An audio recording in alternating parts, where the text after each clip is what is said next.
Hello বন্ধুরা, আর ফাহিম চ্যানেলে আপনাদেরকে স্বাগতম।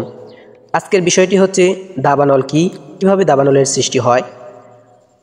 আপনারা অনেকেই জানেন না যে কিভাবে দাবানল এত বিশাল বিশাল বনে ছড়িয়ে পড়ে। দাবানলের আগুন আসলে কিভাবে তৈরি হয়, আজকে এ বিষয়ে ভিডিওর মাধ্যমে আপনাদেরকে কিছু সংখ্যক জানানোর চেষ্টা করব।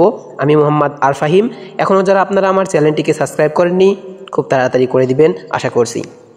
তো চলুন ভিডিওটি শুরু করা যাক। ইউরোপের বেশ কয়েকটি দেশের ভয়াবহ দাবানলের সৃষ্টি হয়। এ দাবানলে শুধু যে বন গাছপালার ক্ষতি হয় তা নয়, এতে হাজার হাজার মানুষের ঘরবাড়ি তৈজসপত্রের ব্যাপক ক্ষতি হয়। এছাড়াও এটি যে বনের সৃষ্টি হয় সেই বনে থাকা আশপাশের ব্যাপক ক্ষতি হয়ে থাকে। বিভিন্ন দেশে দাবানলের ঘটনা আপনারা শুনে থাকেন।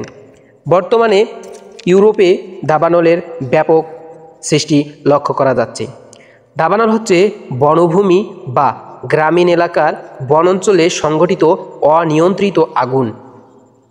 উত্তপ্ত আবহাওয়া সমৃদ্ধ যে কোনো অঞ্চলে দাবানল সৃষ্টি হতে পারে। আবার বজ্রপাতের ফুলকির থেকেও গাছের শুকনো পাতার মাধ্যমে বনভূমিতে আগুন লেগেও দাবানলের সৃষ্টি হয়।